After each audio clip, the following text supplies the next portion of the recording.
This song is specially dedicated to my late father, Mr Sylvester, ebosele, etueke, a.k.a. Ojoria. May his soul rest in perfect peace. Amen.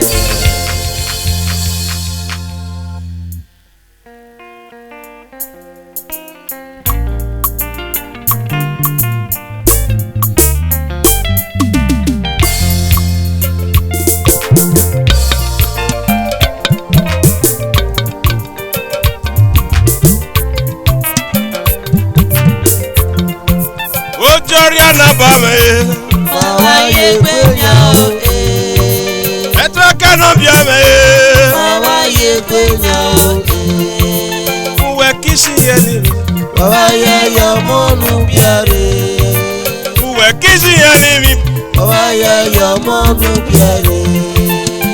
oh.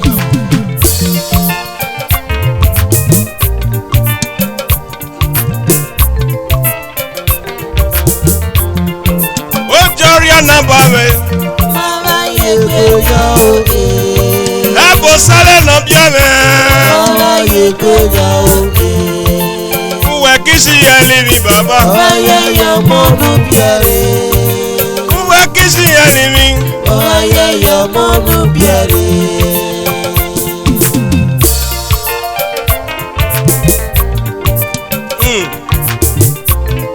o le mi o hello pe o.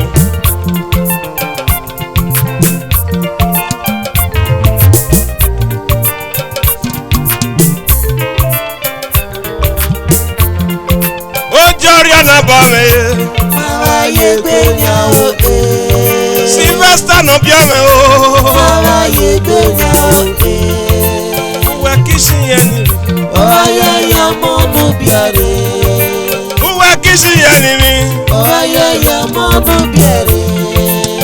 Ojoria na bame, mama we gbenya o baba. Ojoria ne rame, mama we gbenya o baba. Uwe kisi yeni, we wa ye yo monu biare. Uwe kisi yeni, we wa ye monu biare. Yo.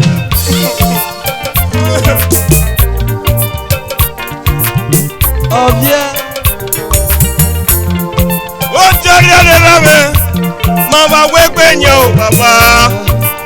Ojoria no biame, mama we gbenya o rame. We kisi yeni, we wa ye yo monu biare. We kisi yeni, we wa ye yo monu biare. Ino dakire, oria da kubi rebe ho. Ino dakire we kuma, oria da kubi rebe ho. Ọ̀gbẹ́ni aṣọ ní dọ́tà jábọ́ mẹ́nà bíẹ̀mẹ́. Ọ̀gbẹ́ni aṣọ ní dọ́tà jábọ́ mẹ́nà bíẹ̀mẹ́. Ìkídọ̀sùn wá, ìkérégọdẹ nù wá. Ìkídọ̀sùn wá, yọwọ́ ìkérégọdẹ nù wá o. Ìrìọ̀lẹ̀ ríọ̀ríọ̀, ọ̀bá ríọ̀ wòwe. Ìrìọ̀lẹ̀ ríọ̀ríọ̀, yọwọ́ ẹ̀kọ́ ọ̀bá ríọ̀ wòwe. Ọbọ tẹmudia, yẹwẹ gọwari ọwọwe. Otu emudia, yẹwẹ gọwari ọwọwe. Ibi ome mudia o, yẹwẹ gọwari ọwọwe o. Abamẹ na abamẹ o. Ìtajẹ gbẹrẹrẹ, gọwari ọwọwe. Àfilẹ̀ mudia, yẹwẹ abamẹ wari ọwọwe o. Agbọ̀nrẹ́ wẹ́gbẹ́rì ọ̀rẹ́ yẹwẹ́ gọ̀wárí òwe o. Bàbá ìrẹ́yẹ ó jẹ àṣẹ, ó jọrí ànábàmẹ́. Mama ye kwenya o Sylvester no biame o. Mama ye kwenya o Ebosele ne rame yo. Mama ye kwenya o Ebame no biame. Mama ye kwenya o Bàbá no jẹ. Ìbáyé mi ẹ bàbá. Yẹ́bi ẹ kì í yé. Bàbá no jẹ. Ọ̀kí ọ̀dà mi bàbá. Nàá gbòmí égbè. Eye biamo Ojoria na bame, mama ye gbenya o baba. Ojoria no biame. Mama we penyo irame. We kisi enimi we waye yo monu biare. We kisi enimi we waye yo monu biare. Ino dakire oria da gubi wewe ho. Ino dakire rekpoma oria da gubi wewe ho. Oweni yasa indota chabawe no biame. Oweni yasa indota chabawe no biame. Ikida suwa ikere gode no wa.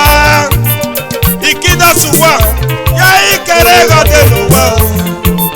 Iriole riorio ovario wowe. Iriole riorio ovario wowe. Abote muja yewe ovario wowe. Otuebe muja o yewe ovario wowe. Sister Happy muja yewe ovario wowe. Ojoria be o. Ojoria no biame. Mama ye gbenya o. Papa me no je kono o. Mama ye gbenya o. Ebosele ni rame. Mama ye gbenya o. Papa me no je o. Mama ye gbenya o.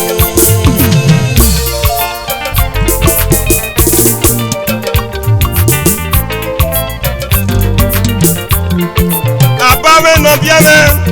Mama we gbenya baba. Papa me no biame. Mama we gbenya irame. We kisi enini we waye yo monu biare. We kisi enini we waye yo monu biare. Beta via Mama ye gbenya o. beta me via o. Mama ye gbenya biale. Mr Good Lucky via. Mama ye gbenya biale. Alembe sunu via o. Mama ye gbenya biale. Sister Happy via. Mama ye gbenya biale. Mewo ye via. Mama ye gbenya biale. Oh, aba. Amie achero nakona. Ariave akimie kwe. Wato ukile bamo. Wato ukuru pelo duje noba. Iro mata baba. Aba me no biame.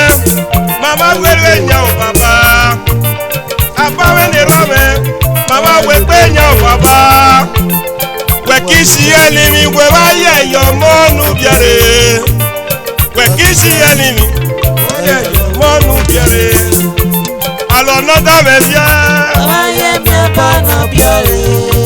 Sister Mary bia o. Mama ye gbenya biale.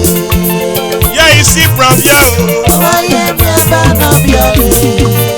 I Christian me bia. Mama ye gbenya biale. Ori mu na wo bia o. Mama ye gbenya biale. Sister Glory bia o. Mama ye gbenya biale. Ofure no mo bia o. Mama ye gbenya biale. O samu me bia. Mama ye gbenya biale.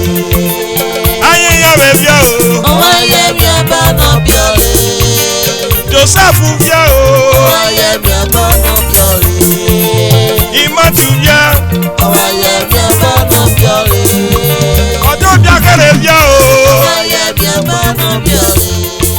Imare we pe bia. Mama ye gbenya biale. Sister Mercy me bia. Mama ye gbenya biale. Sister Mary me bia o. Mama ye gbenya biale. Aisa le bia o. Mama ye gbenya biale.